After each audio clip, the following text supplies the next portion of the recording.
What's up, guys? Today I want to talk a little bit about why we should put a little more respect on Steph Curry's name.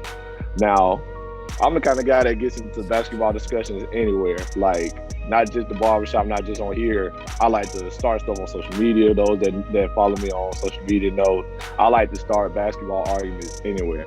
And one of the things I hear all the time is, man, all Steph Curry do is shoot threes. I hear that so much. And basketball purists and the guys that really study the game know that just frustrates me to hear that. When I hear a guy says all he does is shoot threes, that just already you to put yourself out of any further basketball discussion and debates for me, because obviously you don't really pay attention. And so let me start right there with all Steph Curry does is shoot threes. That is the biggest understatement to ever hit basketball.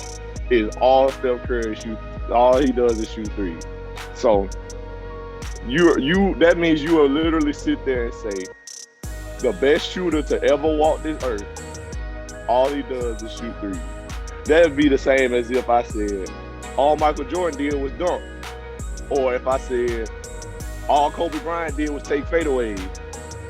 But you have to realize that when someone perfects that craft and it becomes unstoppable, saying that's all they do is that's still you still prove my point. He's the best at that. So saying all he does is shoot, it's like saying all he does is produce. So let's break that down a little bit. So as of right now, Steph Curry sits second in career all-time three-pointers made, and he's done it in almost 600 games less than first place Ray Allen. Ray Allen is 154 threes ahead of Steph Curry. And as we all know, Ray Allen is retired now after 18 seasons and 1,300 games. Steph, being 154 behind him, is in his 12th season and have only played 759 games. So 6 seasons less, almost 600 games behind.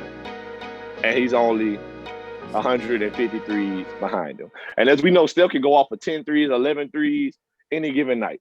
So just to put that into context, Steph can easily catch Ray Allen in his 13th season in what it took Ray Allen 18 seasons to accomplish. 13 years of Steph Curry, already more than 18 years of Ray Allen. And just to put that into context, so for the people that want to sit back and say, well, all he does is shoot, so of course he's gonna be second. I bet his percentage is terrible. Let's talk about what a bad percentage is. Steph has made 2,819 threes and has only attempted 6,494. So to put that in perspective, he's for a career still shooting 41%. So for those who want to compare, let's take James Harden. James Harden is 5th in all-time three-pointers made. No one ever says all James Harden does is shoot. He's a scorer. We all know he's one of the best scorers ever. But no one ever says, well, all James Harden does is shoot. James Harden is 2,441 three-pointers made, 5th in the list, about close to 400 less three-pointers than Steph Curry, but has already attempted almost 300 more threes. But we don't hear anyone say, well, all James Harden does is shoot threes. So let's move on from that. Steph Curry also holds the records for taking the fewest games to reach 1,000, 2,000, 2,500 made threes. All three of those levels, he reached those the fastest out of anybody. Fastest to reach 1,000 threes, fastest to reach 2,000 threes, and fastest to reach 2,500 threes. And he's still in the 2,800s. So I'm quite certain he's going to be the fastest to reach 3,000. And probably the only, seeing as how no one has been broken 3,000 threes yet. So, and he's on pace to break that in 2 more seasons of healthy Steph Curry. He's on pace to break that 2 years from now. Steph is also still the only unanimous MVP selected in NBA history, as we all know. And also led his team, the Golden State Warriors, to a 73-9 season record. So to say all he does is shoot is like saying all he does is produce for his team. Steph's shooting has created the best record in NBA history, along with Klay Thompson and Draymond Green, of course, and the other guys on that Warriors team. But without Steph's shooting ability, the Warriors dynasty does not happen. And I think it's time that we as basketball fans take notice of that and appreciate that. Steph Curry also became the 7th member of the prestigious 50-40-90 club during his unanimous MVP season. He averaged 30 points and shot 50% from the field, 45% from three, and 90% from the free throw line. 45% from three. I don't think, and guys that do not know the game or don't study the game will not understand how crazy that is to shoot 45% from three at the clip that he's shooting the ball. Because as I've stated multiple times, we have people saying all he does is shoot, but he makes 45% of those shots. Steph Curry isn't known for his defending, but he also led the NBA with 169 steals in the 2015-16 season. Leading the NBA in steals, no small feat. So that means we don't attribute his defense that much, but 169 steals, leading the NBA, he can't be that bad at defense. He's not a liability on the defensive end. Steph Curry also holds the record for most three-pointers made in the NBA Finals game.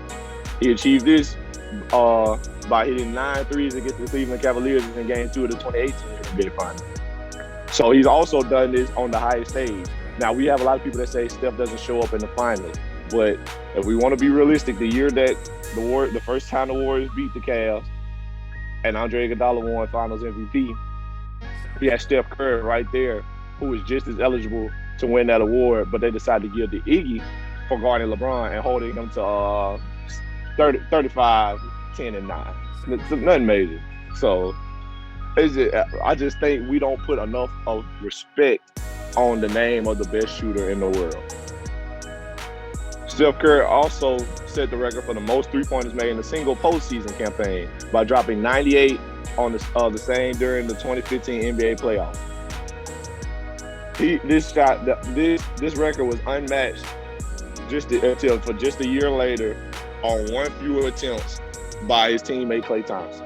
So him and Klay Thompson are number 2 and Steph number 2 and Klay number 1 on all-time three-pointers made in the entire postseason. So let's move on from that, from the playoffs.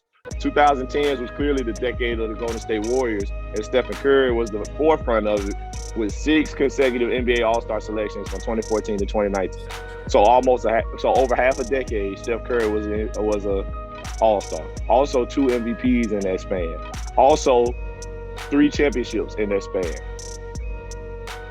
And he's also the greatest player in Golden State Warriors history. As we all saw, he passed Wilt Chamberlain for most points by a Golden State Warrior. And how many times have we heard anybody break a record held by Wilt Chamberlain? Let's just think about that. How many Wilt Chamberlain records have ever been broken?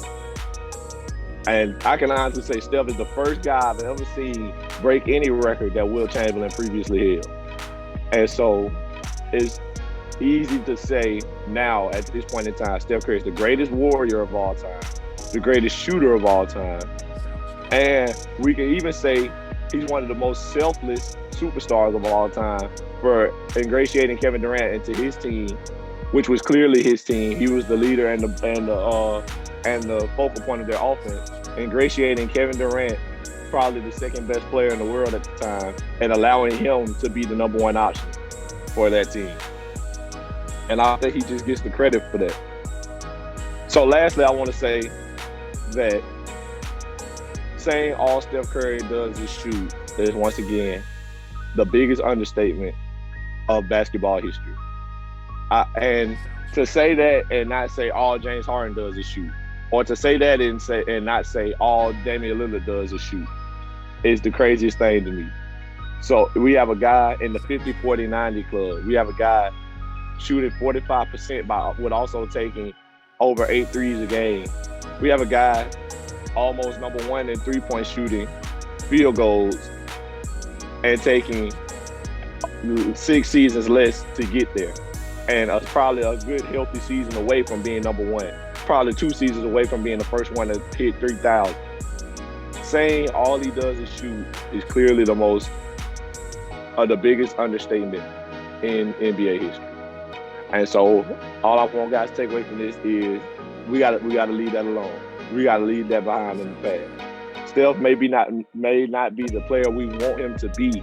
I think we sometimes want guys to be dunkers and athletic and look the part, like how LeBron James seems like such a larger than life figure.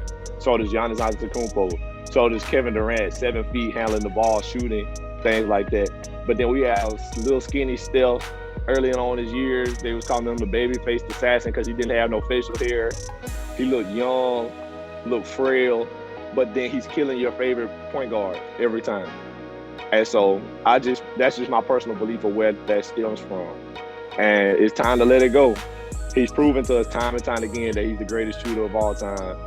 And we need to put respect on that name. So put some more respect on Steph Curry's name, you feel me? So that's it for my boy Nelson, man. It's wrapping up his podcast episode number 11. This Curry is way more than a shooter, man. So put some respect on his name, man. He's not just a shooter. He's just a ball player. He's a hooper. He does a lot more than just shoot. He contributes more to the game. So hit up Nelson, man. Let him know how you feel about this podcast. Comment. Let him know, man. Do you agree? Do you disagree? Give us some feedback on it, man. So hit him up on Twitter at NellyH34. Follow him on Facebook at Nelson Haskin. Get a good conversation going and follow this podcast. Subscribe to us. Like us. Comment on YouTube. Let us know what you think. 5-star review on Apple. And of course, subscribe to us on Spotify. And show us some love, man. Appreciate you listening. Tune in next week for a great conversation we're going to have. Thank you. We out.